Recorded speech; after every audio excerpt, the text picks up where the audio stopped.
Welcome to the Filmed Live Musicals podcast, a podcast about stage musicals that have been legally filmed and publicly distributed.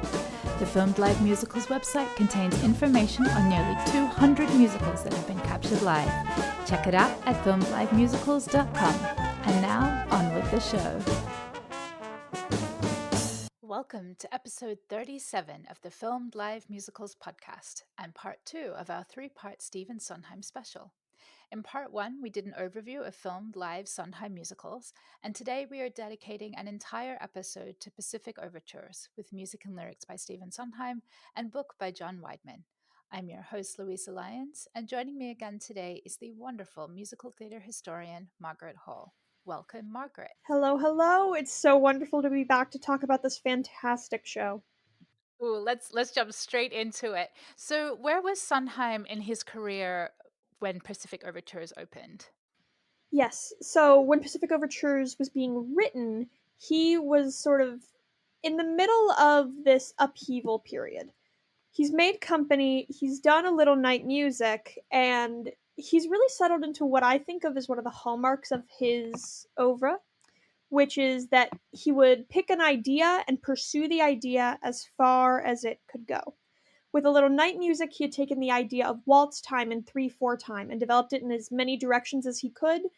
And in some ways, that was kind of conquering a corner of the Western musical canon of how Western music is typically composed. The waltz is a huge part of those hallmarks. And so Pacific Overtures comes about really as a way to stretch in the exact opposite direction, because Eastern musical notation is completely different from Western musical notation. Just a brief list of things, because there are entire books talking about the differences between things. Traditional Japanese music is traditionally written in a rhythmic bass rather than a harmonic bass. They work in a pentatonic scale rather than a heptatonic scale. Heptatonic means do, re, mi, fa, sol, la, ti, do. It's that full sort of 7-note octave. Pentatonic means it's a 5-note scale, and the notes have very different relations to each other. It is written in a completely different way. It's like using a completely different alphabet. If you've ever seen traditional, like, Gregorian choral arrangements written out, it looks sort of similar to that. They're not the same, but it's closer to that than it is to, like, treble clef scale. It requires a completely different sort of skill set as a musician to play it versus to write it, even. And Steve basically decided to give himself this gigantic mountain to climb to teach himself how to do this completely foreign musical format as a way of pushing himself, because he always loved to challenge his abilities as an artist and as a creative. And after A Little Night Music was such a success for him artistically, he wanted to go sort of on a path he'd never gone down before. So the impetus for it was just like an exercise for him? That might have been the start of it, but I believe part of it also was that he saw there was a lack, because Steve tended to write towards the things he wanted to see. I think a lot of artists do that. It's just how human beings work, is we write the things we want to exist in the world. And prior to Pacific Overtures, there had never been a show on Broadway with an all-Asian cast. There were shows like Flower Drum Song and The King and I, which were about Asian characters, but in many of those cases, Asian actors were not actually cast within those shows. And so we're in the beginning of the 1970s when Pacific Overtures is happening. I believe, at least in the back of his mind, part of the impetus was writing a show that uplifted these incredible artists he knew who were Asian and Asian American, who did not have the opportunities that they should have. And I know they had a Kabuki consultant as part of the show, but do you know if Stephen ever reached out to Asian composers or Japanese composers as part of his work for this show? I don't know if Steve ever formally reached out. However, he did have musical consultants who were within the show, namely a percussionist named Genji Ito and a shamisen player named Fusako Yoshida. I will be calling her Sako for the extent of this because that is what she went by with everyone that she worked with. Both of them were Japanese musicians from Japan, and they held a huge amount of sway in the company to the point that they honestly could have been sort of co credited as musical consultants if they had so chosen. Hmm. They were incredibly adept at bridging gaps and teaching everyone around them how things were going to work. And they brought a real layer of authenticity to what they were trying to communicate. Hal Prince, also as director, did a lot of deep study on no theater and kabuki theater to the point that there was an actual hanamichi in the original Boris Aronson set design. They really tried to immerse themselves in the culture as much as they could and acknowledged as far as they could at the time that they couldn't get there fully, so they brought on Japanese artists whenever possible. That is very good to hear because it does make one nervous in this current day and age to look at a show that, on face value, is written by white men and is entirely about another culture. And like, you get nervous about appropriation. And of course, that's not the case here, but No, it's, that's absolutely an incredibly valid concern, and it's something that's brought up whenever I see the production stage because the creative team is almost entirely white men. That Mhm. is just a fact of the show. And it's one of those things where I would love to see a Pacific Overtures type show written entirely by an Asian creative team. And in some ways, we're getting closer and closer to that every year. But one of the things that I always talk about when I talk about a show like Pacific Overtures with students is the fact that if Steve and John Weidman and Hal had not written this show, it wouldn't have been written. Pacific Overtures basically happened because the three of them decided they wanted it to happen and they were willing to lose money on it. Producers were not going to invest at that time in an all Asian creative team telling an extremely Asian story. In fact, they didn't really invest in Pacific Overtures as it stands. The only reason Pacific Overtures was really able to move forward was because Hal Prince was able to take money from other shows the Prince office was doing to put it back into Pacific Overtures. Is it really functioned more as a passion project than as a profit making endeavor? And is that good news that this show sort of had to be put forward in this way? No. But it is sort of a historical reality of someone has to be first. The way that capitalism works, many people don't like to be the first person who takes a risk on a new idea. Pacific Overtures showed many people that there were these incredibly talented Asian performers in the musical theater who were just mind blowingly good at what they did. And a lot of the company of Pacific Overtures were able to get work off of that strength. And they wouldn't necessarily have been able to get that work had that show not happened because people don't know to cast you in something if they don't know you exist. Mhm. And so I think of Pacific Overtures sort of as a stepping stone toward what I hope to be a fully realized, authentic expression of Asian artistry in the musical theater, where it's a And morph point. how desperately we need that, especially with all the anti-Asian racism that is happening in New York City right now. Like, we need that content more than ever. With Deeply. Pacific Overtures, how did John Weidman, who had studied Asian history at Harvard, how did he become involved? Yes. So John Weidman, he is a fascinating figure. I really enjoy him. He also casually wrote for Sesame Street, which is just my favorite little footnote is that he was a Sesame Street writer. So he has this degree in East Asian studies, and that is a big part of why he's brought on for Pacific Overtures, is because he knows the history that they're talking about here. Because the history that Pacific Overtures covers, it's not trying to cover the entirety of the history of Japan in one evening. Bill Wirtz does this centuries later. Not centuries later, years later. But it's specifically about the westernization of Japan. And it is about how Western countries essentially forced Japan to open its borders under threat of war. And this is a period that John Weidman knew quite a bit about because of his degree in East Asian studies. And this is a period that is actually very covered in Western literature because it was treated as sort of like a warlike conflict at the time. It was a colonial endeavor, and so it was written about by many English historians at the time. And so he was incredibly adept at making sure the history is on par and also being able to find Japanese sources of their side of what's going on here.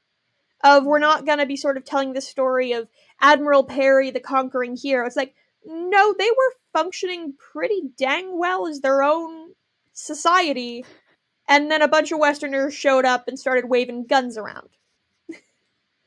And so he really serves as this historical grounding for the show, because while it is a fictional piece, there are characters that exist that likely did not exist in real time. We'll talk about that more when we get to Someone in a Tree.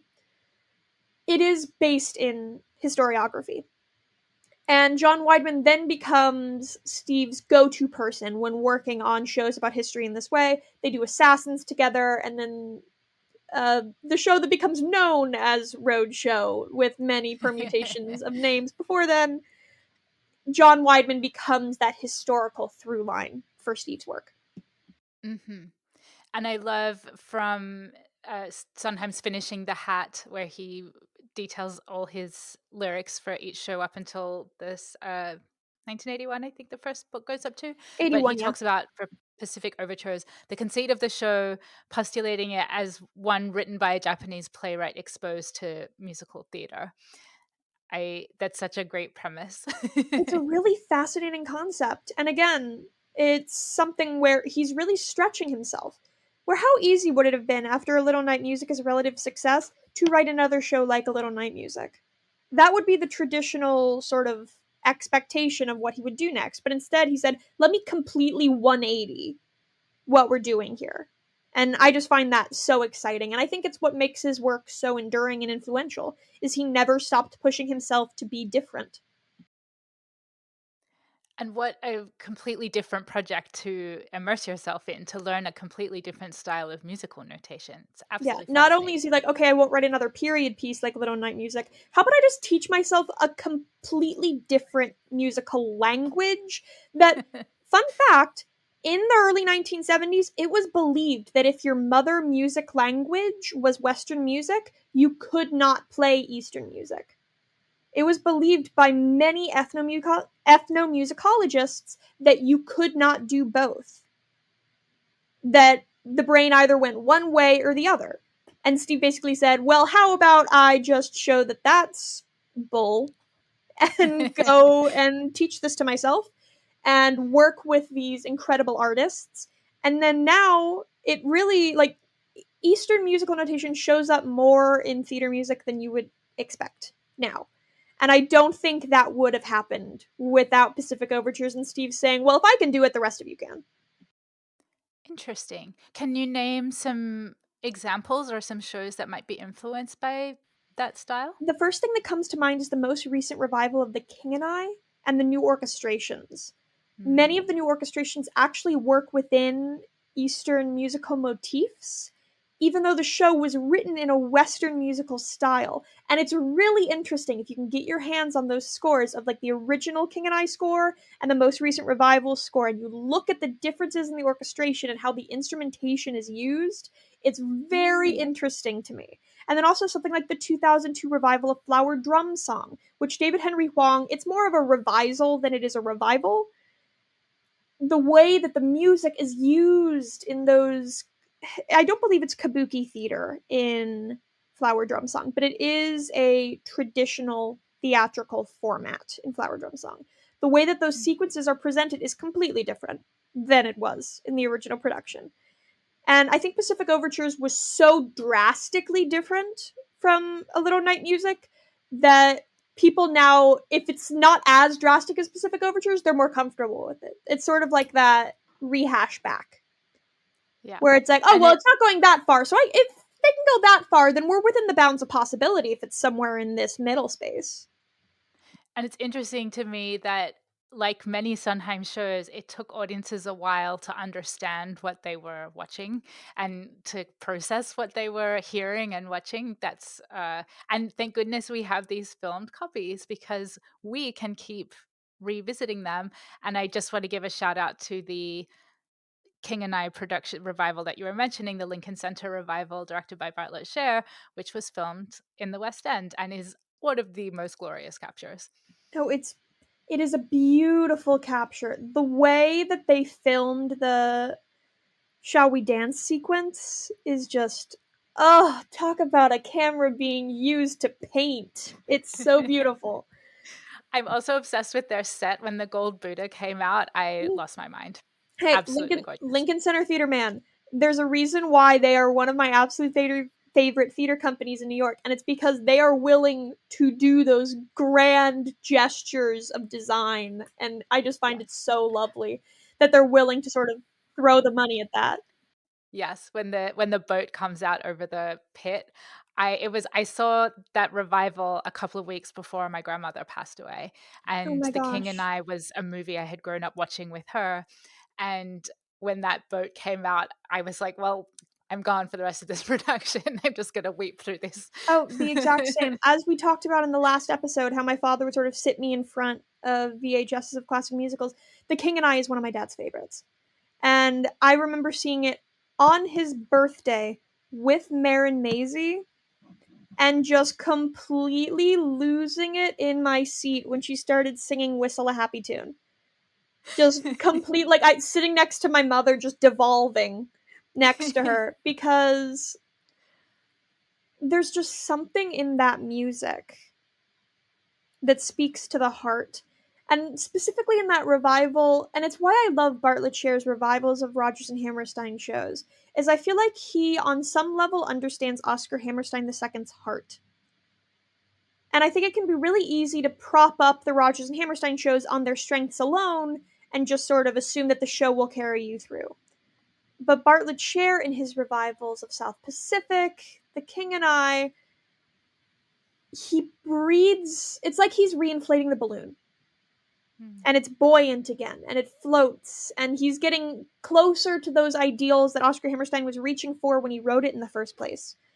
And with The King and I especially, I think he really did that, is he took a show that can be really troublesome when staged today, and he made it feel like a warm hug that turns you in the right direction, which I really, really appreciated. And of course, Ruthie Ann Miles is a national treasure. No words.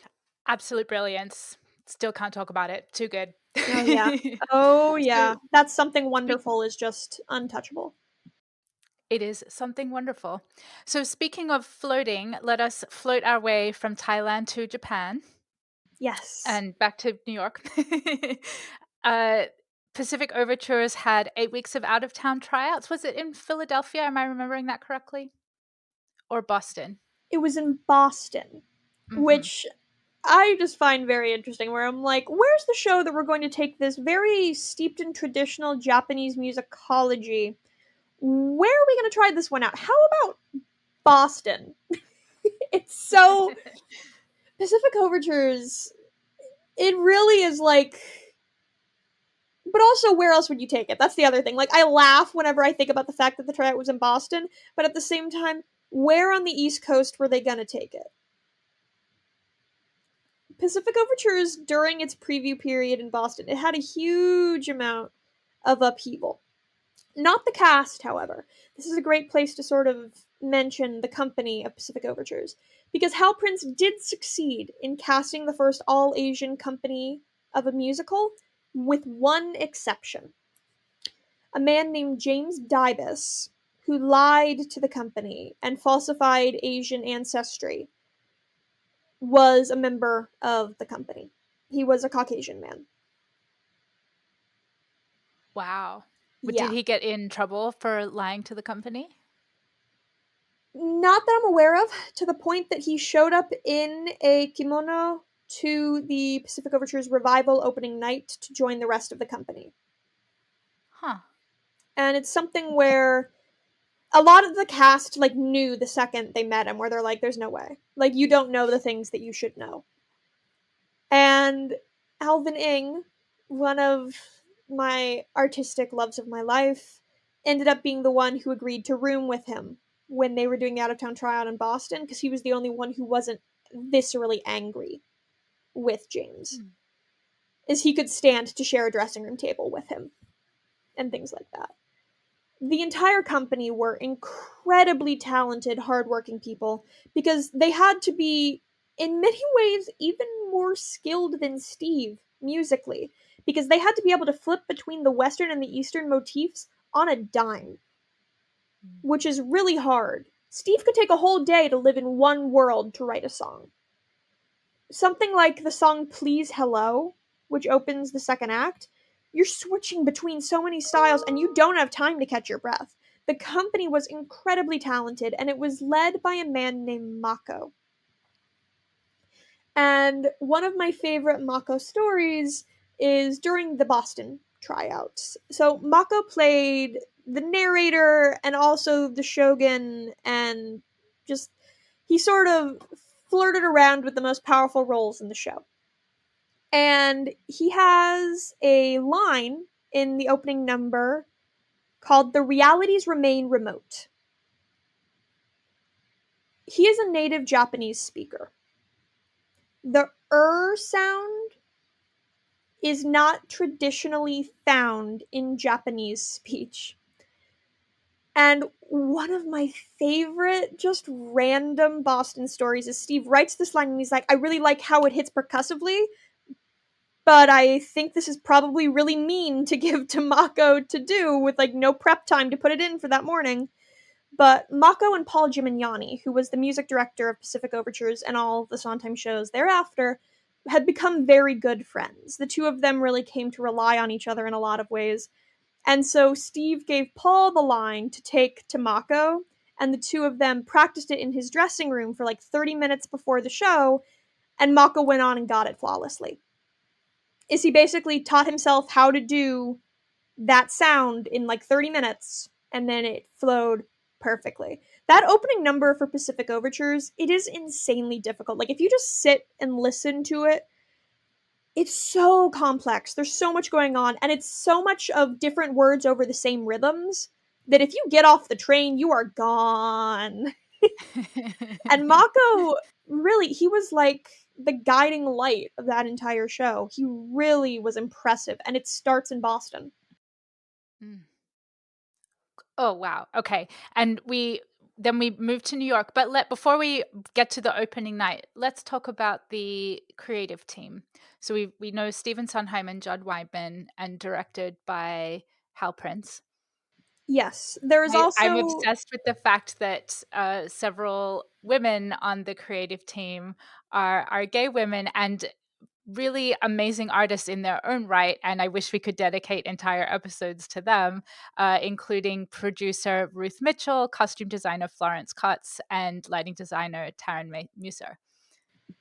yes. Oh, one day when I have like my druthers and 3 months that I don't have commitments to anything else, I will sit down and write a monograph of Ruth Mitchell because she is an incredible human being. Ruthie was she was the special sauce in the Prince office. And I don't think that it is any coincidence that after she passes away, the Prince office cuts down drastically on the number of productions they do. Because she was really Hal Prince's right hand. Hal Prince was incredibly good at details. Super good at sort of the zoomed in. And Ruth was really, really good at forcing him to zoom out. Hmm. And so when you combine the two of them, you have both the big and the little picture covered. Ruth was kind of like a no nonsense kind of a woman. She really just she had no patience for what people expected a woman in the theater to be. She was there to do her job and to make the art she wanted to make, and she wasn't interested in sort of playing the oh, I'm just a girl games that a lot of people were expected to play. And I think it's part of why she had this long term, loving relationship with Florence Klotz. Hmm. And Taryn, of course, was also a part of this sort of triad of lesbians in the Prince office who were incredibly good at what they do. You've just inspired a title for a play or a musical, Lesbians in the Prince Office. Why has that not been written? Oh gosh. Oh, now my brain is just like filling with casting options. I want Laurie Metcalf to play Ruth Mitchell. But there are 100% entire plays that could be written about those three women and their dynamics together, and how in many ways, like, when the men around them would start wilting, the three of them were what kept the office moving. Like, that happened not infrequently. And Pacific Overtures was really this interesting chance for everyone involved to stretch. And when Pacific Overtures is happening, everyone's in their, like, I believe the youngest person in the office is like 27. Everyone's in their 30s, mid 30s. A couple of them are probably in their like late 30s. And around 35, at least in my experience of having talked to as many artists as I have, is the moment where things start to feel like you've formed a routine and can start to feel a little stagnant. You start to feel like, okay, well, I'm on the path of what I want my career to be, and either am I happy with that career, or if I'm happy with it, am I going to just keep doing the same thing for the next 30 years? And one of the great gifts of Pacific Overtures and of Steve deciding to push himself in that way is that it gave everyone else an opportunity to push themselves. And so the costuming and the set design and the lighting design and the sound design and everything involved in making Pacific Overtures let everyone else discover muscles they hadn't previously engaged with. In particular, I'm going to pull out Boris Aronson's name, who is the set designer, who really went to town for Pacific Overtures. And you think I mean that just for what you saw on the taping. What you saw on the taping is less than 10% of what Boris Aronson designed for Pacific Overtures.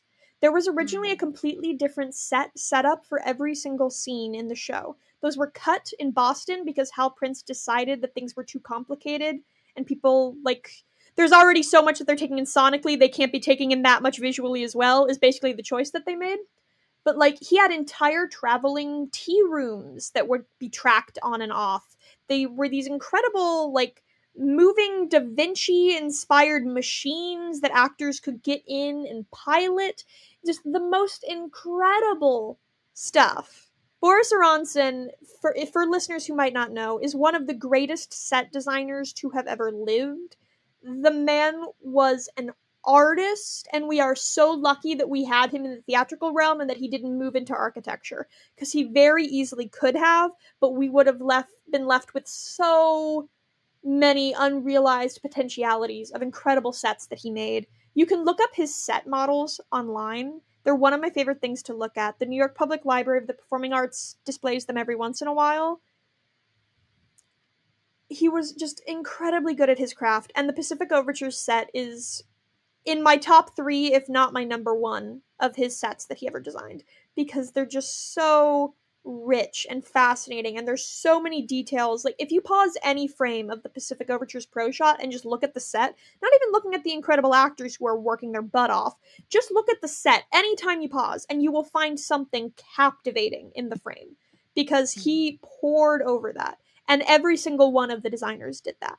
Every single one of the designers really just took it as far as they could. The music is orchestrated by Jonathan Tunick, who did pretty much all of the Steve's shows up until we get to the end of Merrily. Paul Gemignani, of course, music directed it. There was some additional material written for the show by Hugh Wheeler, but it was primarily John Weidman and Stephen Sondheim. And the dance music was written by a man named Danny Trube in conjunction with choreographer Patricia Birch. So again, we've got another woman in a powerful position in this show, Patricia, who really is pulling it in a different direction, which might surprise some people because there's a lot of people who think of Pacific Overtures as being an all-male show. Because the show was originally cast primarily with male-identifying performers in the tradition of Kabuki theater. There's a final scene at the end of the show, just to sort of hop, skip, and jump around called Next, where women suddenly appear on stage who you haven't seen the entire time. They actually have been there the entire time. They're in the set moving things. They're covered in dark fabric. They Dressed are in black, fully a yeah. part of the show the entire evening, but you only see them in the song Next, with the exception of the woman who plays the Shogun's wife, because Hal Prince liked the little joke. But we'll get into that when we get into Chrysanthemum Tea. And I just want to point out, I think it's interesting that they wanted to use the Kabuki device of having an all-male cast, but when I was doing my reading, I discovered that early on in the Kabuki tradition, it had originally been all women, and then at Yeah. some point uh, in the history of it, it was decreed that only men could perform, and so it became all men. So I think there's something interesting there, that the possibility of an all-female Pacific Overtures, like Oh, in a la an yes. all-female 1776. I think that would be a really cool concept to Okay, I'm just putting see. this out into the universe that I would very much like to see an Anne Harada Kayama. Yes, please.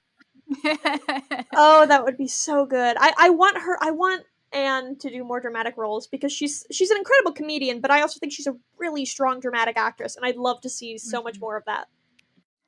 That is such brilliant casting, and I think we could get funding for that, like, immediately.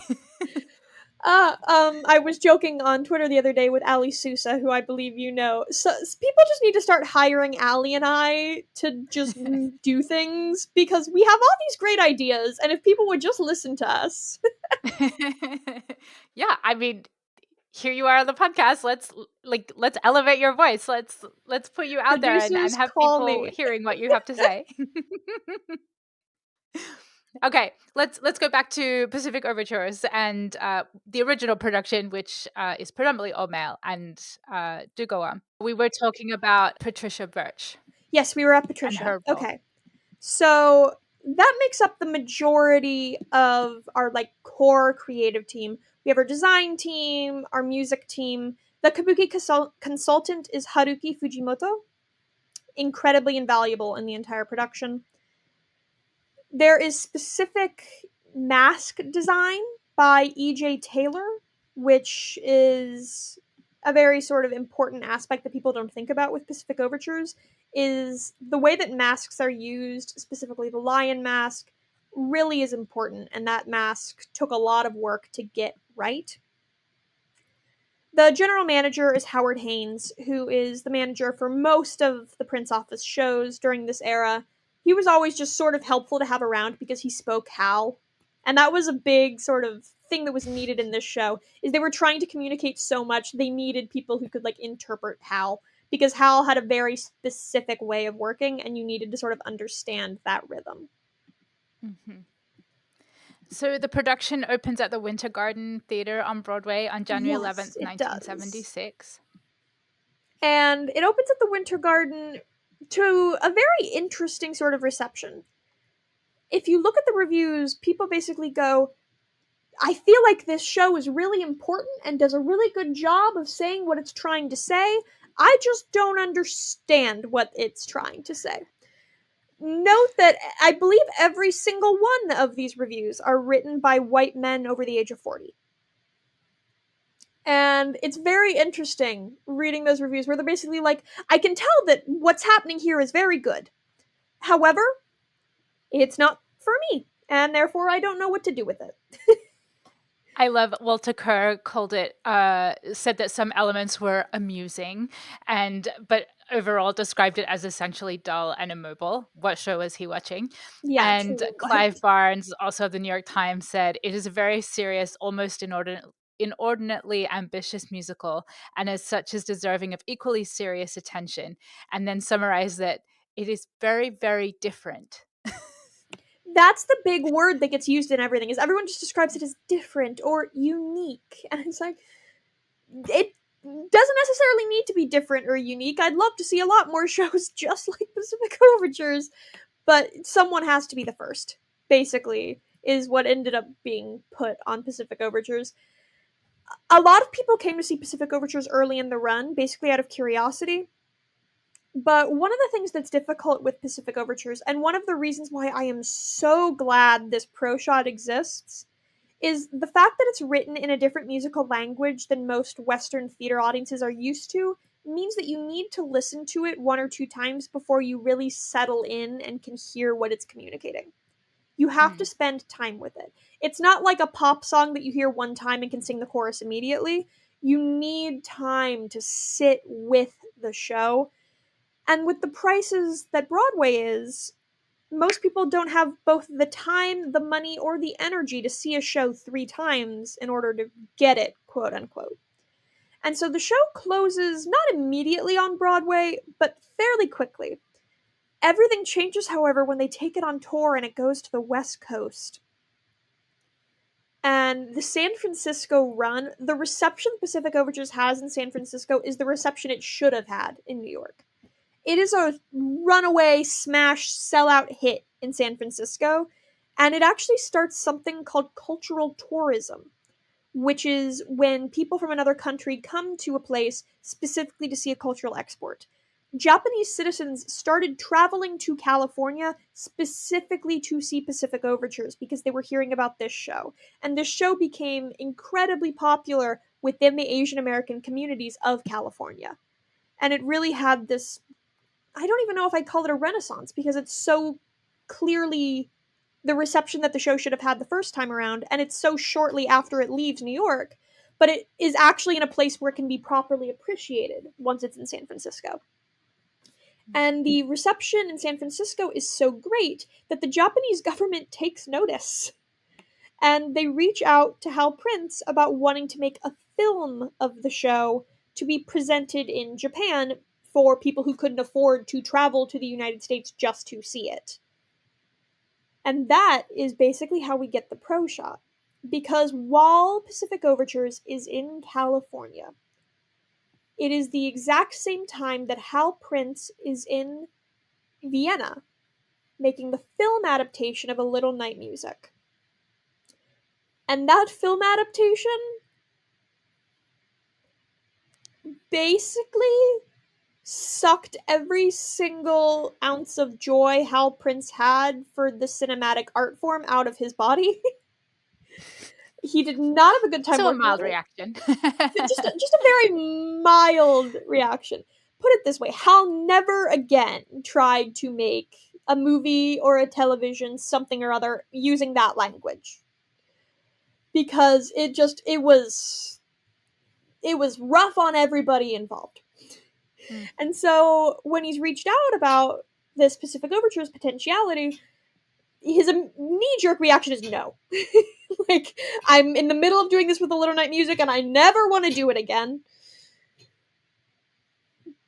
But he, as we talked about in our first episode, his connection with Betty Corwin, he decides, well, okay, I'm not going to make like a film, but what if we just like tape the show as it is for Japanese broadcast television?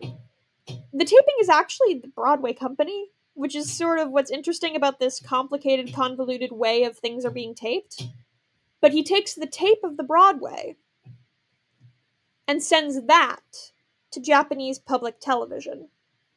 So I want to pause here because when we talked about this, I can't remember if it was on the podcast or in our class, but it piqued my interest because all the sources say that it was filmed at the Winter Garden. So it was filmed on Broadway. Yes.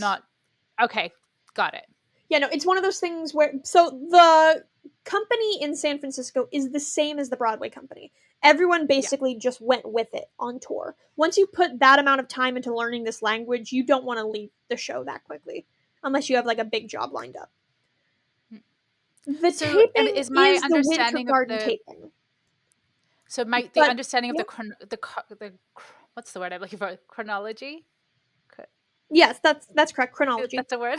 I'm like, I'm picturing it in my head and I can't make sense of that word. Yeah. But the chronology of the filming. So they taped it at some point during the Broadway run, that sort of Yes, 600 they taped it performance. at some point during the Broadway run. Yeah. Kind of just to have it, not expecting that it was going to be made publicly available anywhere.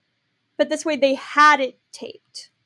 And that's a result of Hal Prince's relationship with Betty Yes. to just have However, it it is have a important to recording. underline that this is not the Toft recording of Pacific Overtures, which is a different Yeah, thing. this is separate. Yeah.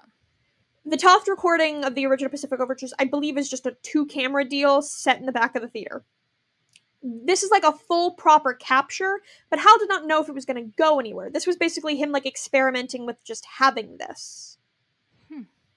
And then when he has it, he's like, okay, I can use this instead of making this movie that I really don't want to make.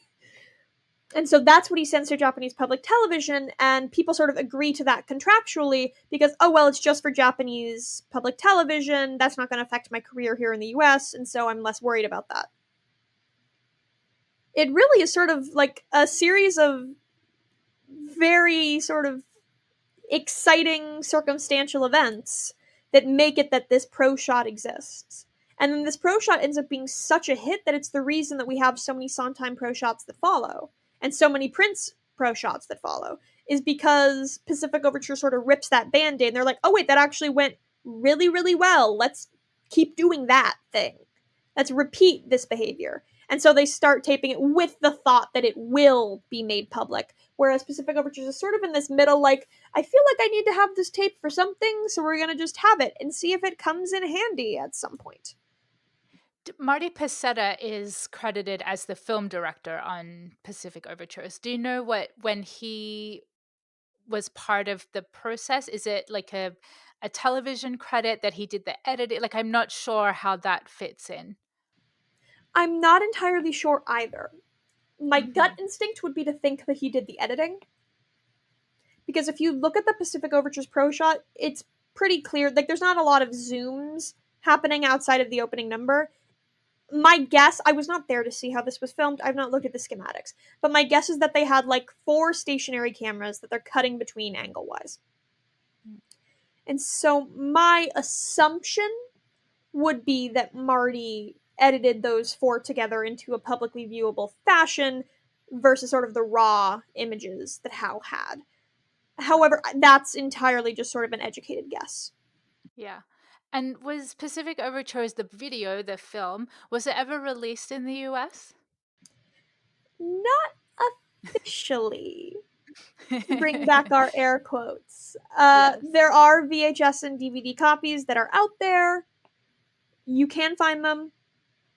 It was never technically released in the way that, like, Sweeney Todd had, like, a full PBS charity run.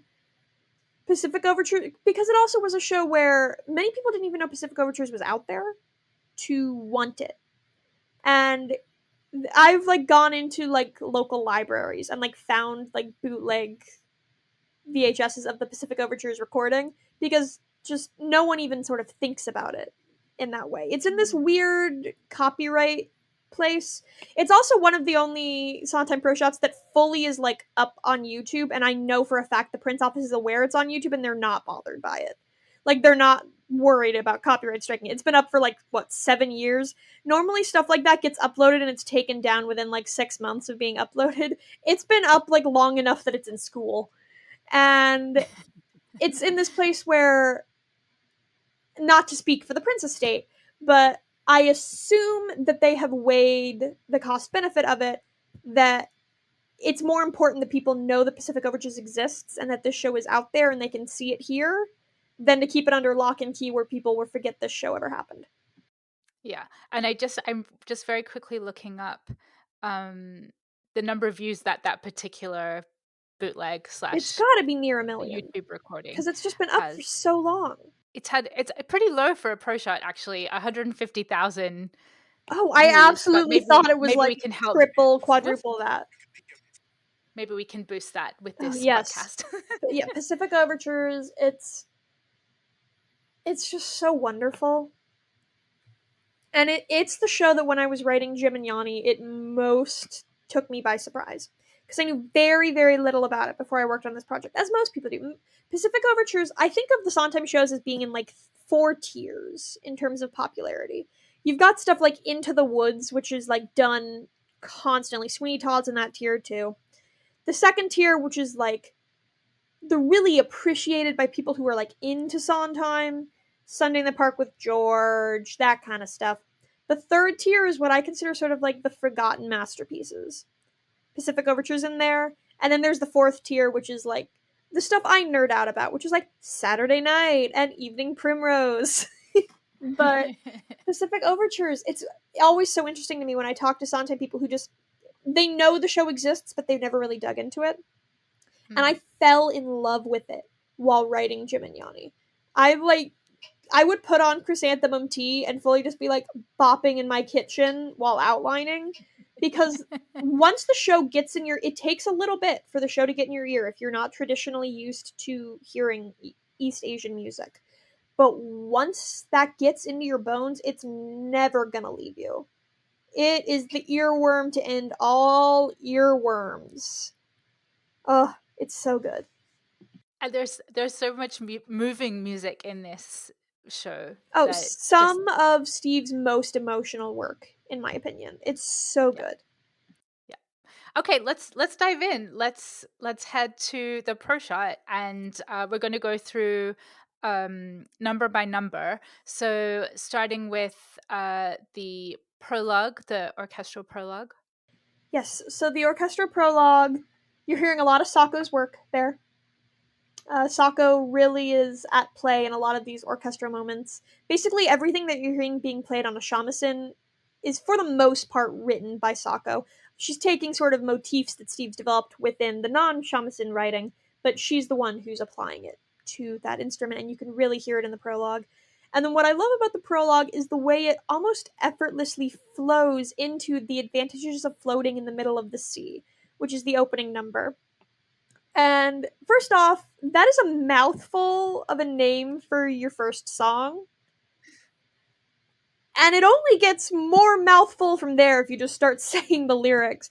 But it really, when Mako is performing it, you hear everything. If you listen to him, he is diction clear.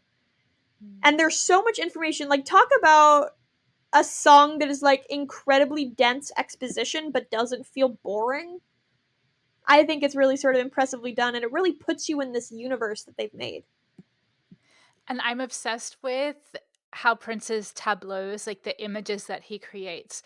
It's the use, and there's not much going on in the way of moving set pieces in this part. The screens are coming in and out, but these beautiful tableaus that he creates and then mixes around, and just with adding bodies and changing the shapes, it's so beautiful. And even though the video that's on YouTube, it's not great quality. It hasn't been, it's probably been Yeah, taped from it's TV onto clearly like VHS a and then tape of a tape digitized. of a tape. Yeah.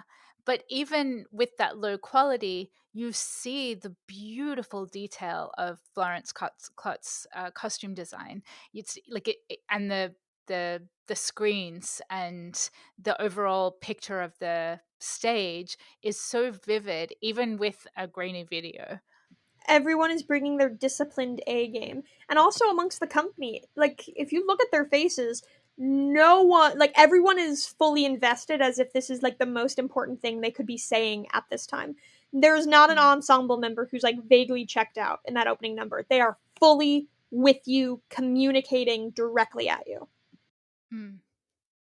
And this is in the next song, There Is No Other Way, but when they do the close up of uh the wife, is it Tamate? Tamate, yes. Yeah, the close up where she's holding the dagger is Oh, so devastating. it's so devastating, and the fact that she's holding it, and then you just hear Alvin Ing's angelic tenor singing as her voice over the top of it. It just, oh, I listened to Listeners, There you Is No can't see Other Way. Margaret's face right now, but it has transcended and she is in a euphoric state. Yeah, where it's just like the suffering turns into a sacrifice. It's so it's so good. Like, truly, this like opening run of Pacific Overtures is insane to me. Is you're going from this great opening number into There Is No Other Way into Four Black Dragons, which is masterful, and then into Chrysanthemum Tea. One of the best like song runs of Steve's career, and you could even continue it going because Poems is fantastic, but Chrysanthemum Mhm. Tea is just like, it's like on another plane of existence for me. It is in my top 5 Sondheim songs of all time. I think it is nearly perfect. It helps that I am obsessed with Alvin Ing's voice and artistry, but like, talk about Steve and the way he used language and the way he used lyric, both in Four Black Dragons and Chrysanthemum Tea. It is just compelling, and I urge your readers, if you've never listened to Pacific Overtures before, when you listen to these two songs for the first time, have the lyrics in front of you and be reading along as you're listening, and you will have such a deep appreciation for why it would take Steve weeks at a time to write a song sometimes. Because every single syllable of those two songs is perfectly placed. There is not a And if you single word you could sub out for another word to make it stronger. You would only make it weaker. And if you can get your hands on a copy of Finishing the Hat Mm. and follow along with Stephen Sondheim's commentary on those songs and how he rewrote them, that there are different versions Mm-hmm. of Four Black Dragons and Chrysanthemum Tea that had completely different endings. Mm. It's really fun Oh, to compare and contrast those two. Chrysanthemum Tea is.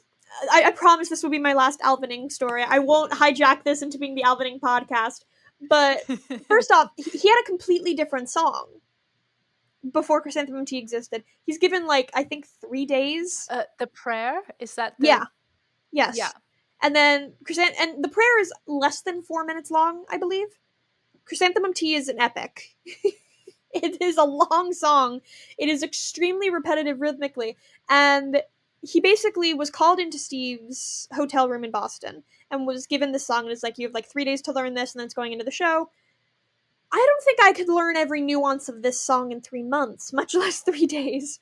Alvin Ing sits down and he gets it in his bones, but he knows that, like, those lyrics, like, he does not want to miss a single word. And so he writes himself a little cheat sheet that he puts on the pillow that is supposed to be next to the Shogun's head, because the Shogun, so he's playing the Shogun's mother.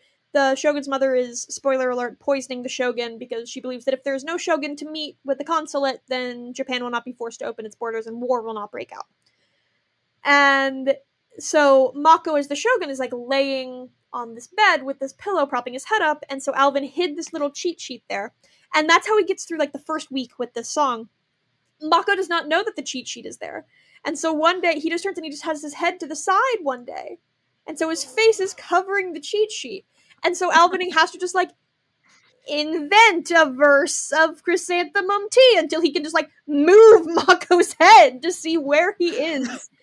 And it is one of those times where like I wish I could like go back in time to like watch where I'm like, what did you come up with as lyrics? What did you invent in that like panicked actor moment? Because Chrysanthemum Tea is so perfectly constructed. It's like threading beads onto a string. And I just want to know, what on earth did you come up with to fill that time? And how did you do it in such a way that apparently Mako did not realize that's what happened until he moved his head? Like, Mako didn't realize there was a problem. And it's like, what did you do, Alvin? Just Chrysanthemum Tea, it's like a perfectly cut diamond of the fat, and it's one of the reasons why I think it gets sort of forgotten is because it's so perfect, because it's flawless. There is sort of this like idea of like, oh well, yeah, it's like clear, and then like move past it. But if you really like linger and focus on the fact, like, yeah, it's perfect. Nothing in it sticks out as unique because it's unimpeachably right. It's just so good. It's so good.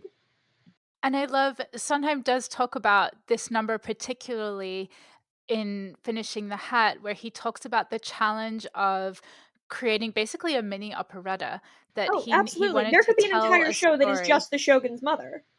Mm-hmm. So beautiful, so beautiful. Yes, But it's so good. uh, I want to just rewind a little bit. If we had a VHS, scrub back to Four Black Dragons, Yes. and I just have to mention the horse. Yes, the horse. The horse, but also that great ship design of Boris Aronson's. Four Black Dragons, again, like, I love this show so much. Four Black Dragons is really just everybody like showing off. Like that's what I think of when I think of that number. I was like, Taryn's doing every single lighting trick in the book. Florence has everyone costumed to a T. Boris's set is off the chain. Hal Prince is like staging people in this like incredibly dynamic way. Both John and Steve are like all out with the music and the lyrics. It's Four Black Dragons is like, okay, we are like firing on all cylinders. You've had enough time to adjust to what you're watching. Let's fly. It's so good. And just the tongue-in-cheek humor of it with this horse that, refuses to let the mother sit on him, and just the delightful playfulness of it is so much fun, and it's so unexpected because you expect this story, the way it opens, to be very serious and Yes, almost heavy. you feel like you're getting to be like, oh, I'm at a message musical, and then you see Four Yeah. Black Dragons, and you're like, wait, this is actually like hysterical. Genius. Damn these creative teams. This creative Ah, team. they're just so good at their jobs. They're so good at what they do. So I will allow you now to fast forward back to Chrysanthemum Tea and this epic number of killing off the shogun by poisoning his tea. Yes, it's so good, and there's so much there. Again, like you and Steve said, it could be its entire opera of like the way that the Shogun's mother just sort of like methodically lays it out. It is almost Shakespearean to me. Of oh my god, like so many lyrics are just like flying through my brain. But then also like the second you start to get an inkling of like what she's doing, then like, oh, we're gonna cut to the soothsayer who is just like this so funny. So funny when you listen to the lyrics of just like the tells of success. Whose success I cannot guess. It's so good. And the voice is like so like rumbling and rich of like it feels like, oh great, okay, so like here's this like true like future seer, we're getting like a Nostradamus type moment, and then he's just like, spider on the wall. That means something, yeah. Go with that. And I love his costume. He's so like mystical looking and kind of terrifying. It kind Mhm. of reminded me of Rasputin, like this Oh, dark I mystical I creature. totally feel that. Yeah. And that beautiful prop that he has, the Mm. scroll that opens up and has beautiful painting on it. And as you were saying, the lyrics running through your head, the lyric that grabbed me on my last watching, it's an herb that's superb for disturbances at sea. Yes, it's so good. And you think it's like, oh, do I just like not know this in terms of herbology? Is like chrysanthemum good for like settling motion sickness? I'm like, no. The way it's going to fix the disturbance at sea is it's going to kill you, and then there can't be a disturbance anymore. It's so good. And Oh, I the way never that tire of this song. I never tire. It's in the same way that I can see the play Twelfth Night over and over, and I will never tire of it. That is Chrysanthemum Tea for me. It is a masterpiece, and I just I'm so grateful that I got to know Alvin Ing in the way I did before he passed away this past year. Because talking to him about that song, I like to think I at least proved to him that this song will live beyond him because it is masterful. And it is so hard a song that when they revived Pacific Overtures in 2002, they brought Alvin Ing back because no, like this song is so hard. And there has not been a major revival of Pacific Overtures where Alvin Ing has not played the Shogun's mother. Because then when they did the production at Classic Stage Company, they took out that song because Alvin couldn't do the show. you can't take out that song. I Don't do the know, show. but it's like taking the show out of a show.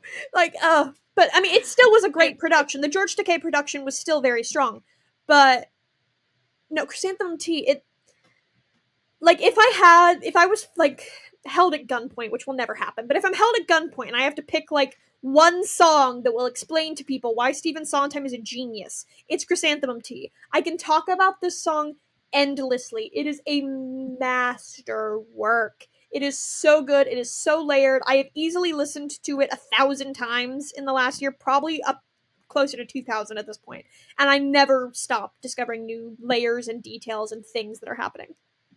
I love the final line that was repeated throughout the song, all things fall. So beautiful. And this beautiful like prophetic image of, you know, even this idyllic time that we're living in the context of the show, that they're aware that even what we're living in now will not last, Yes, even as and they're there's trying to something prevent about change specifically happening. putting that on Alvin Ing's voice, which is so angelic and so effortlessly just. It's like he had no ceiling. It's like he could just float up and up and up in pitch, and there would never be a limit. And it's what makes him so perfect for this role, because when you get down to brass tacks, the shogun's mother is murdering her son. Like, that is what this song is. But you cannot listen to the song and not start nodding along with her. Mm-hmm. Of It's like he basically like wrote Medea in 6 minutes. Of like, if we put it down to bare tacks, I don't know many people who would be like, yeah, that's a good move, poison your son.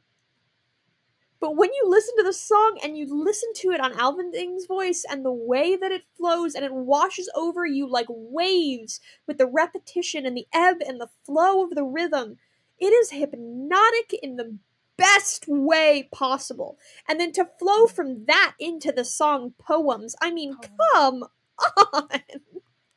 And I It's, love how oh, this is filmed. It's so simple. The two men are in a just a tight spotlight walking in place. mm-hmm. And again, the theatricality of that, that you don't need, you know, you don't need a moving stage. You don't need a Turntable. around, yeah, thank you, to have that beautiful effect. It's so Mm-hmm. simple. And I was kind of obsessed the last time I was watching it, trying to figure out what rhythm they were walking on, because they're Mm. not exactly walking to the beat of the song, and they're Yep. not in time with their lyrics. So how difficult that is to be singing these beautiful Sondheim lyrics, which you know, he calls it an imitation haiku. It's Mm-hmm. it's the meter of a haiku, the 575, But it but just it's continues it's an on and on. imitation. Yeah, no, Hmm. I mean it when I say that I think that this cast was probably made up of the most talented people working on Broadway that year and potentially that decade. Of Mm. the musicality that they had to have is unparalleled. They had to be absolute masters of rhythm and harmony and all of that. And that really shows in Poems. And what I find really interesting with Poems, Steve did not talk often about songs he wished he had written, but one of the songs that he would cite is the Riddle Song from Floyd Collins by Adam Gettle.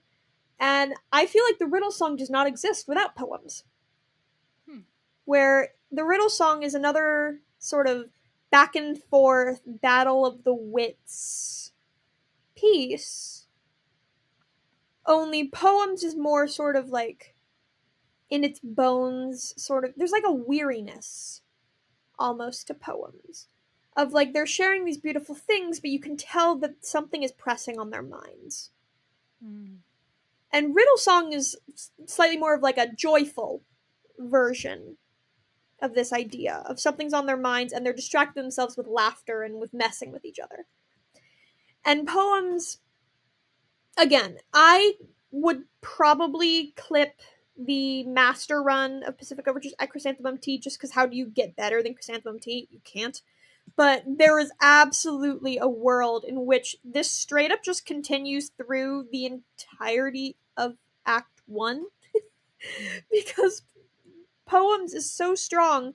And then we go from Poems to Welcome to Kanagawa, which is basically just Steve making sex jokes for a very long time.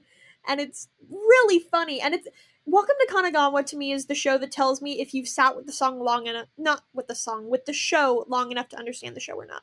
Because when you first listen through, you're like, oh, it's just like this upbeat thing that I'll just kind of forget about in a while. I'm like, no, if you really sit with the lyrics, this thing is dirty.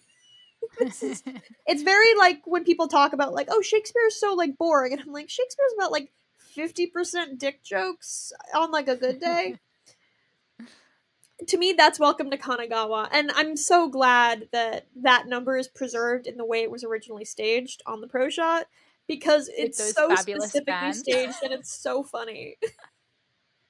And this is a number I have to say, as a modern day viewer, I felt uncomfortable having this part of the show being played by all Mm-hmm. men, because I think, the history of sex work, and when you fast forward to like the idea of comfort women and how Japanese women were used to service American soldiers during the war, like it makes me very uncomfortable. And of its time, all of that, and it's beautifully staged, and there's gorgeous bands with the pornographic images on them.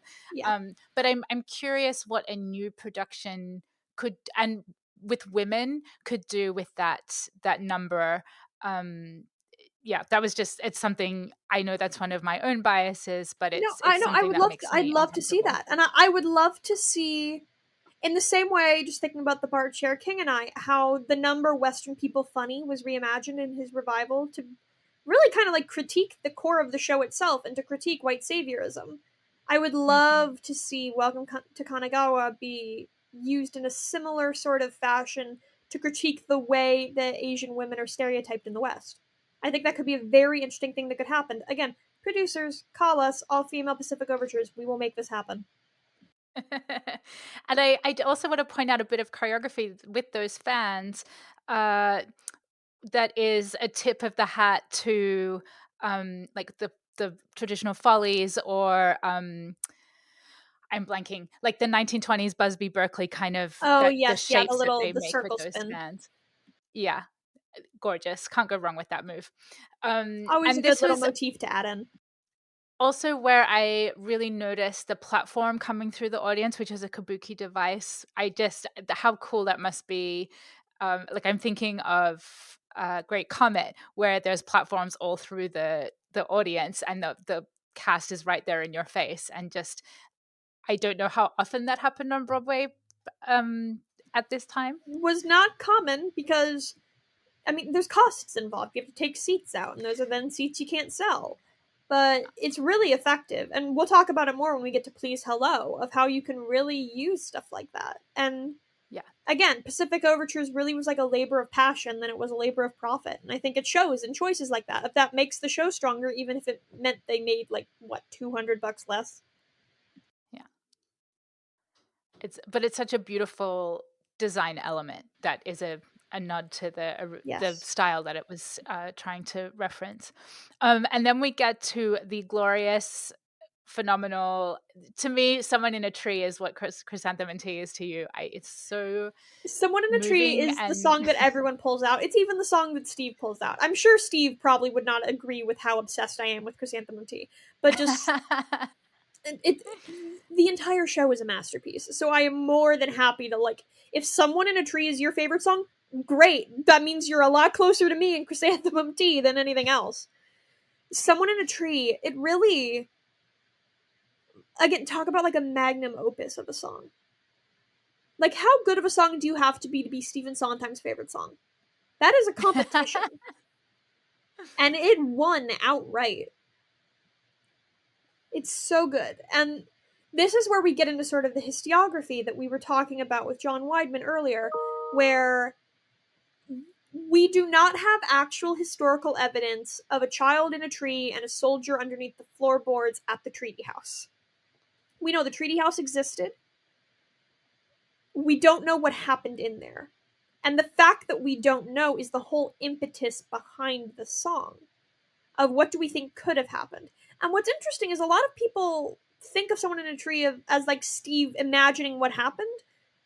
We actually don't hear much of anything that happens in the treaty house. It is much more about the experience of knowing than sharing the knowledge, which I think is really sort of compelling. Of the telling of the story is in many ways more important than the story itself in that sequence.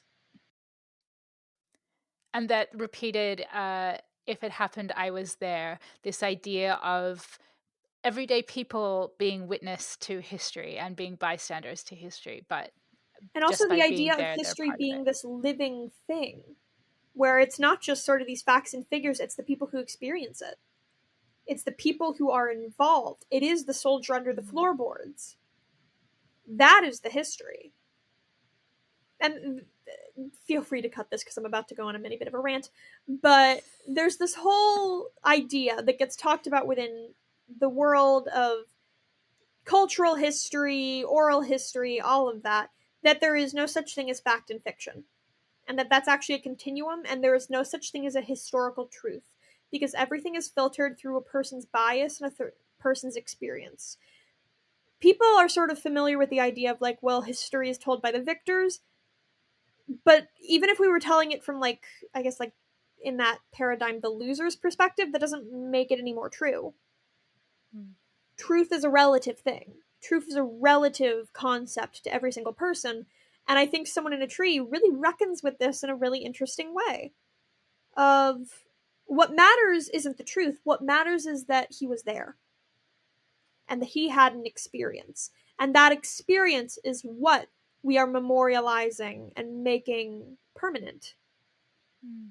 Not what the experience actually was, but the fact that he got to have it, and that in his life he experienced something that he, the boy, carries with him into elderly age. Is I find that so compelling and interesting, and also just telling about Steve's psyche in terms of like, what is the point of these things? Is the point to know, or is the point to endeavor to know? And I think the way that this scene particularly is filmed, this mix of close ups and mid shots to see the individual characters, and then the pulling out to the wide shots so that we can see the full the tree house and the treaty house and the boy in the tree, which, oh my gosh, we have to talk about the tree and the stunning design of Oh, the it's leaves with so the screens. beautiful. It's Boris Aronson again. He just said, "I'm gonna throw every single trick I have, and you're all going to enjoy it." Because also the way the treaty house is constructed is beautiful, and the way that those set pieces interact with each other and they like flow continuously, it's beautiful. Mm. And what we were talking about last episode, where on stage, Hal was very filmic, that this like jumping between, like, we have the wide shot of the narrator and the old man and the boy in the tree and the soldier under the treaty house, but then with the lighting design that it like zooms in on the soldier under the treaty house. And Thank you, my Taryn. only frustration with this taping is that they pull away too quickly from the boy swinging down from the tree, and so Yeah. we miss him doing like acrobatic flip off the tree. Oh, that's true. Yeah. But hey, they had to learn something before they did the next one. There had to be a little Yeah. bit of a learning curve. And then to finish off Act One, we have the lion dance, or what I refer to as the Uncle Sam ballet. That's a good thing to call it. Uncle Sam Billy is a good title for it. Now, the lion dance, it's interesting because I've actually been talking a lot about the concept of dream ballets with people lately. And I kind of think of the lion dance as like the last real dream ballet that we've seen. In the sense that Agnes de Mille used dream ballets as a way to move plot forward, really.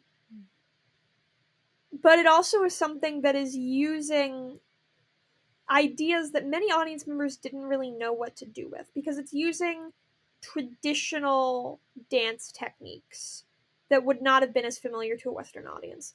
And I actually think a lot about Kerala, India, when I think about this scene. And when I think about sort of traditional Asian Indian dance techniques and storytelling techniques. There are dance techniques that communicate entirely through movement, entire plays of like there are plays written for dance.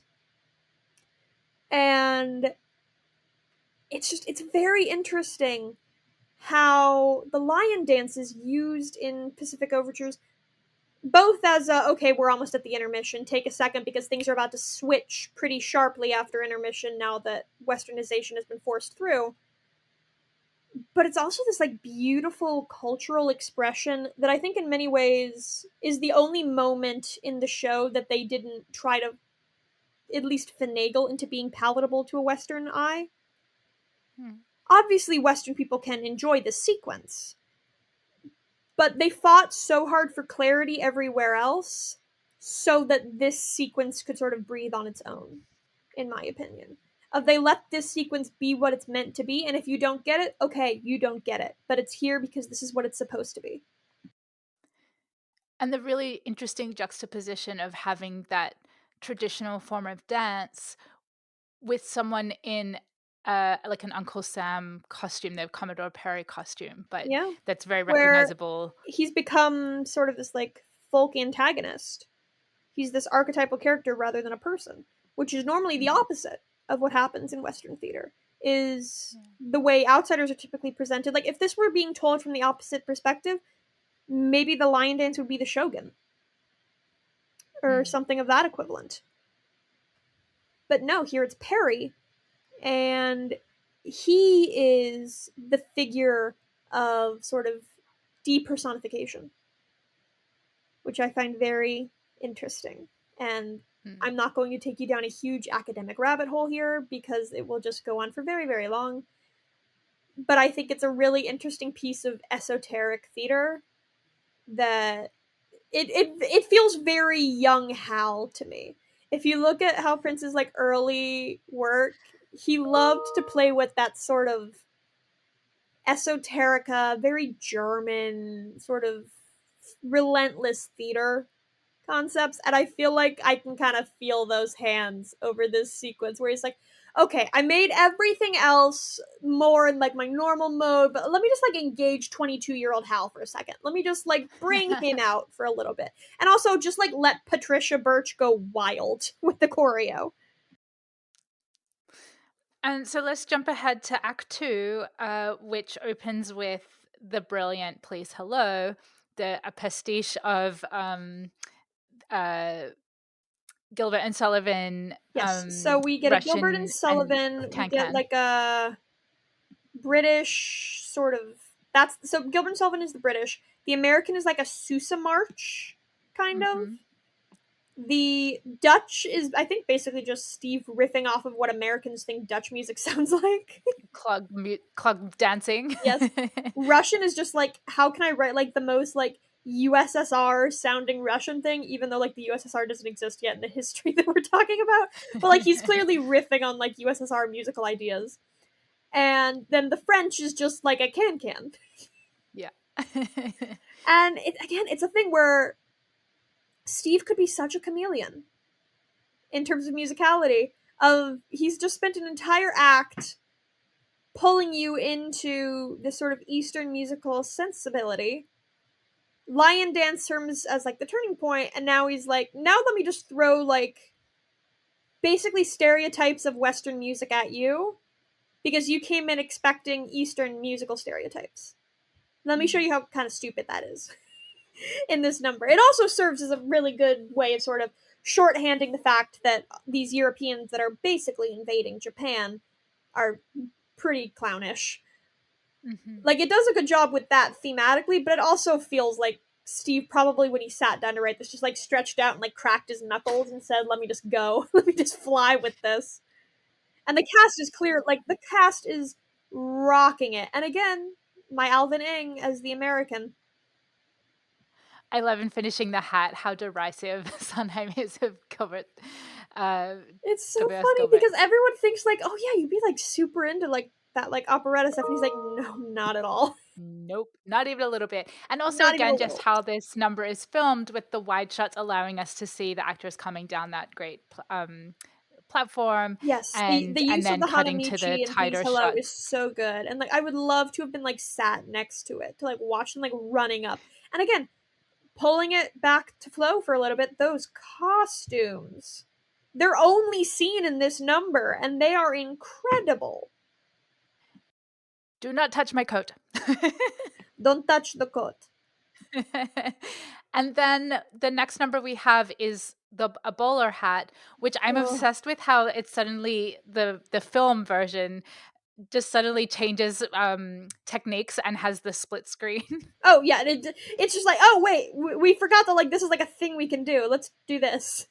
And there's this moment where one of the women dressed in black is carrying, is it the hat? I forget which I think it's piece the she's hat. bringing. Yeah, but she disappears on like, or the two of them come together and like disappear into the middle of the split screen, and It's it's so so good. jarring because this hasn't been used at all throughout the rest of the entire film. It feels like when you're in like fourth grade and you're doing like your first book report that uses a computer and you discover like PowerPoint slide transitions. It's very that energy of like, oh, I can make it like spin before it goes to the next one. It feels like that, but in like a very charming way. In my day, when we were first using PCs to write book reports, and we used word art. Ooh. Oh You could gosh. have colored fonts Oh my gosh. and We can make it bubble bubble letters. letters. Yes. Oh my gosh, yes. Oh, So yeah, split screen in the 70s, yeah, loving it. we're really styling. We're really up with the times. And And then I it's kind love of funny actually that they're doing that on a bowler hat, which is all about him sort of like forcibly moving himself to try and keep up with the times and losing his culture in an attempt to assimilate. It's a really complex song. And there's a man named Stephen Ing who is the person who played Kayama in the George Takei classic stage production. And his version of Bowler Hat, it lays me out in like the most delicious way because it is a song that you can do it at a surface level. Actors can approach it on a surface level and it will still work on that surface level. That's not what they're doing in the original production, but I've like seen it in cabarets done on a sort of surface level. But when you really get into the colors of it, it is potentially the most tragic song in the entire show. Mm.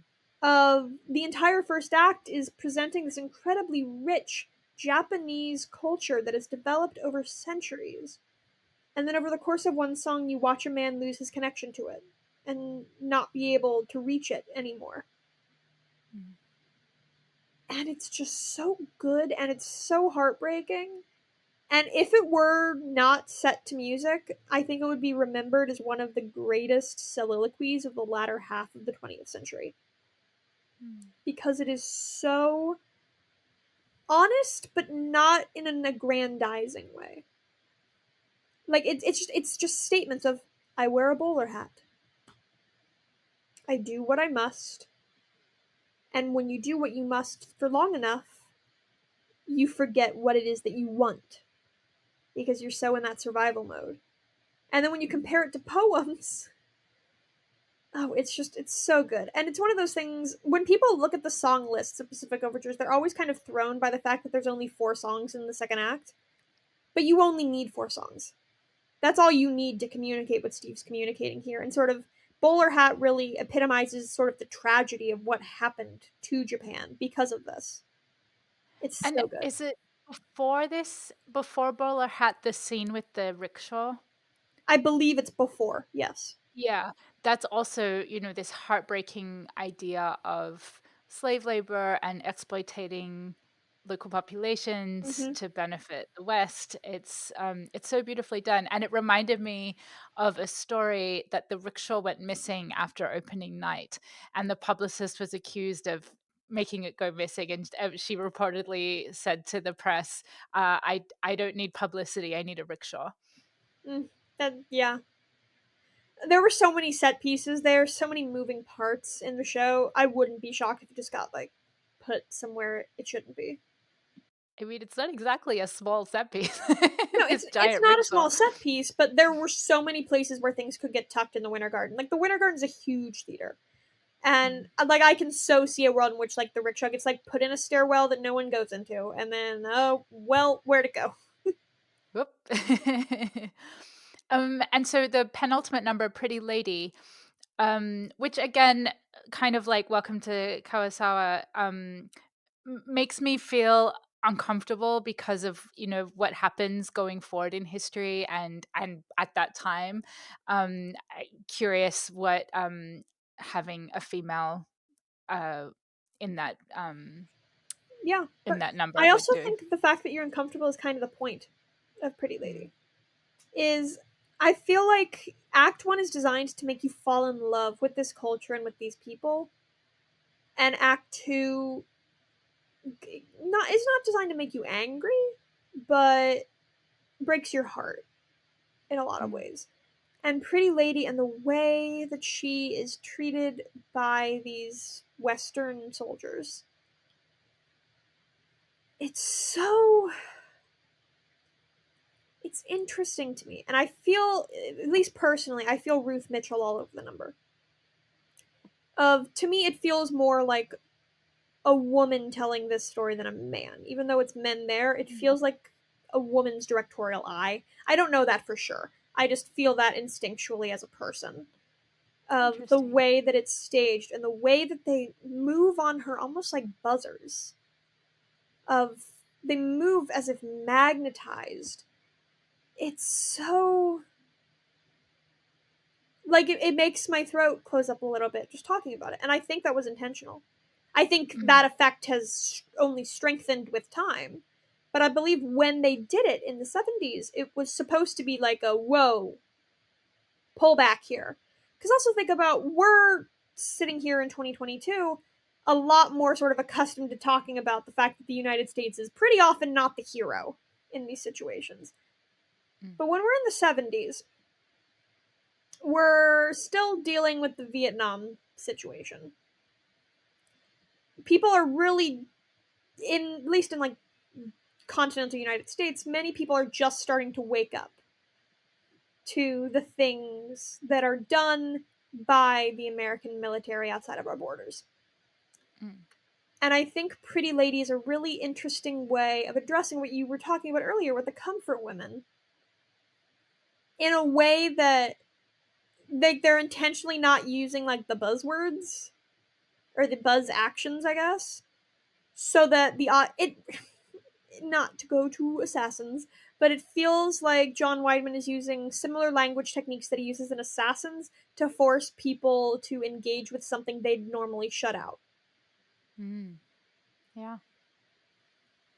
It's a hard number to watch, but I think it's an important number to watch, and it's an interesting number when it's taken out of context of the show. Because I have seen Pretty Lady done in cabaret before, and it plays completely differently when it's not staged. When there's no Yep. actual woman there and it's just the three men singing, it feels kind of like this sort of like flirtatious type of thing. But then when you get a woman in front of them and you stage it the way it is written to be staged, it is harrowing. Mm. And I find that really impressive for the time. When you compare the way that sort of seductive scenes like that would be written, or even look a decade later at something like Miss Saigon, Mm. of it's telling. And if we when we get our all-female revival greenlit, I'm very intrigued as to how we will decide to direct that sequence because I think there's a lot you can do with it. And I'm really fascinated by the way that the stage really opens up by that number, that it's mostly white by that point, like the color of the stage, and that the woman, the pretty lady, is the only colorful, her kimono is the only kind of colorful She's the element. only The cultural sailors are life in white. left. Everything else has been washed away. Yeah. And then that brings us to the final number, which is just so powerful. And I love how in finishing the hat, Stephen Sondheim talks about the word next being so plosive, and he talks about how it could not have been written in Italian because they the vowels are so open and mellifluous, whereas next is like the perfect English word It's that's very sharp. jarring and modern, and yeah. Next is a really strong closer. It it's interesting where so it was written to be contemporary in the same way that like Company was written to be contemporary, but Next has ended up being this sort of microcosm for what Japan was thought of in the early 1970s. And it's also interesting to me that they just like don't touch on the nuclear bombings at all. That is exactly what I wanted to talk about. Yes. So, what I was thinking as I was watching this was this is like barely 30 years post World War II. And we don't talk about uh, Pearl Harbor. We don't talk about Hiroshima. We don't talk about Nagasaki. And it's kind of this exciting number of like, look how modern Japan has become in such a short, it's the setting of the show is 100 years post sorry, when the show is written is 100 years post the events that are happening. So we're not talking about great spans of time here, and how it became from this agrarian society to this very highly technologically driven modern society that is providing American memorabilia for the American bicentennial. Like, it's so baffling. So the contrast is so amazing, but we skip over all this history in between. Skip over all this history, and I think part of why they do is they're like, that's a whole nother show and can of worms would be opening here. But it is so interesting to look at it in the context of, and here's like all of like the technical advancements that are happening in the 1950s in Japan. It's like, well, why are those happening? What happened that made them completely rebuild their society? Because it wasn't just Admiral Perry. That was the start of a bunch of dominoes. But that's not the end. And it's interesting where I feel like they almost took for granted that they know that people are coming in knowing these events happen, so they fill in the gaps. Like, they expect the audience to sort of like, and then we know in the back of our minds this happened, but we're just not going to talk about it right now. But it's so... it's wild to watch, and I always get a little bit of whiplash when I watch Next. Because I keep on wanting there to be that moment. Even if it's just like everyone just stops moving. Like, in the time of like just like a 3 second sort of like jerk to stop and then move. And then a jerk and then another move. Like something like that. But there's nothing like that. They completely sidestep it. I want the like something just broke number from Assassins in this context. Like not that number specifically, but But like yeah, no. that number ish. You know you're speaking to my heart. Someone called John Yeah. Weidman will find like a scrap of something.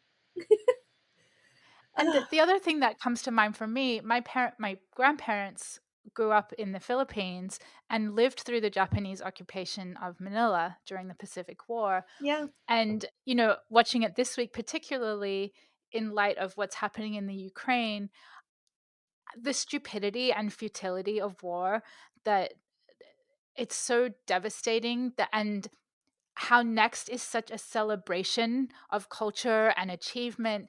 And it made me so emotional watching it yesterday. Oh yeah, Just- the thing It that made always me gets me feel with like it's Next so is futile. it's the expression on people's faces that gets me. And this is something I talked with a Mm. lot with the cast of Pacific Overtures. Is they knew that like this was their shot for a lot of them. Mm. Where like the likelihood of another show like this coming along was not high. And it was especially not high if Pacific Overtures was not a success.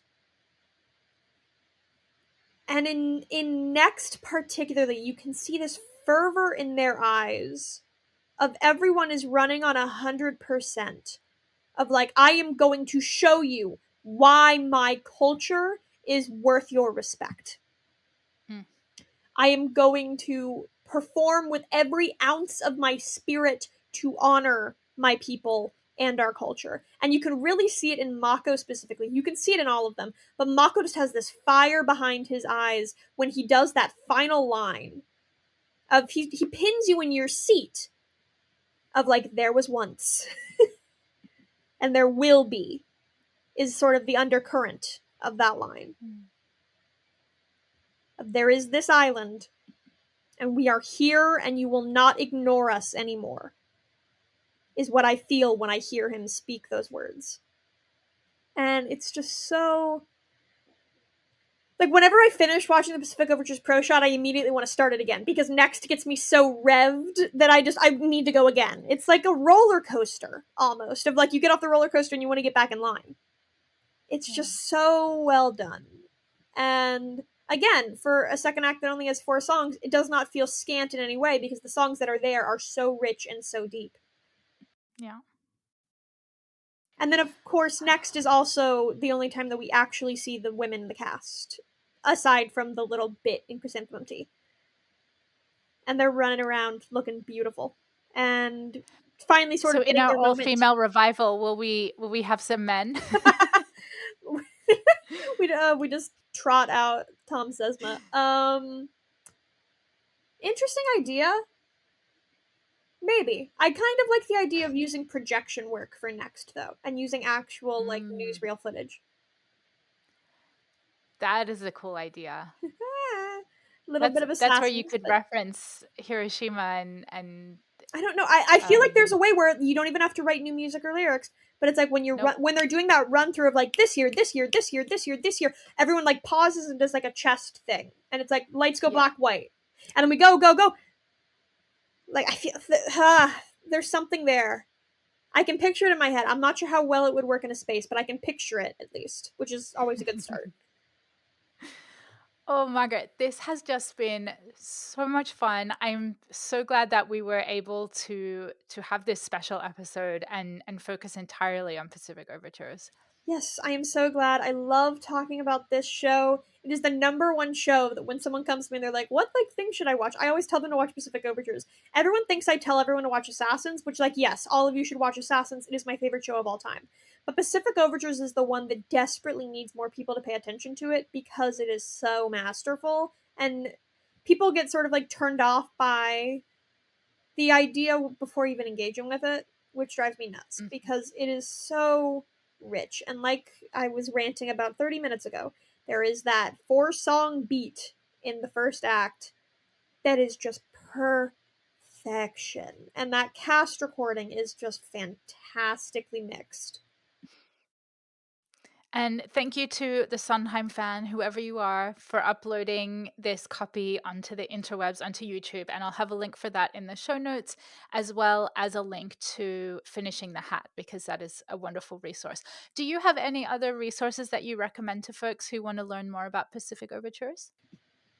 I do actually, yes. So I highly recommend you read more into Mako, who was the head of the original Pacific Overtures and really was like the leader of the company.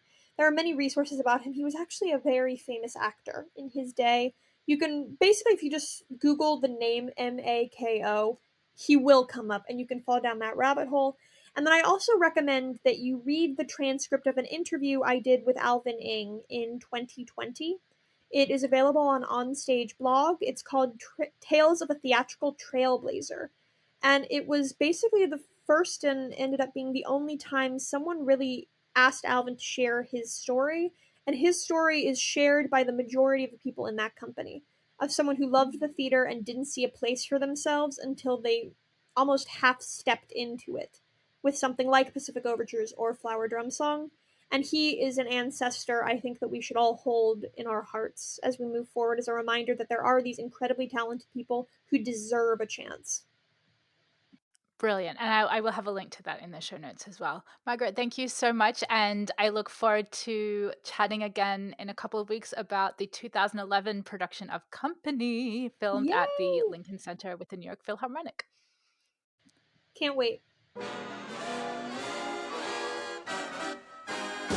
The Filmed Live Musicals podcast is created and edited by your host, Luisa Lyons, with thanks to our wonderful patrons, Josh Brandon, Belinda Broido, Elliot Charles, Jillian Dos Santos, Rachel Esteban, Mercedes Esteban Lyons, Rusty Fox, David Jones, James T. Lane, Allison Matthews, Al Monaco, David Negrin, Amy Penn, Jesse Rabinowitz and Brenda Goodman, David and Catherine Rabinowitz, Joe Tillotson, and Beck Twist for financially supporting this site. FilmedLiveMusicals.com is the most comprehensive list of film stage musicals. You can follow us on Twitter, Facebook, and Instagram. If you would like early access to this very podcast, early access to site content, the full weekly newsletter with info on upcoming streams, and exclusive access to the streaming calendar, become a Filmed Live Musicals patron for as little as $3 US a month. And if you're outside the US, you can sign up in your local currency. Visit FilmedLiveMusicals.com to learn more. If you like what you hear, please leave a review through the Rate This podcast link in the show notes. I hope you enjoyed this episode, and thanks for listening.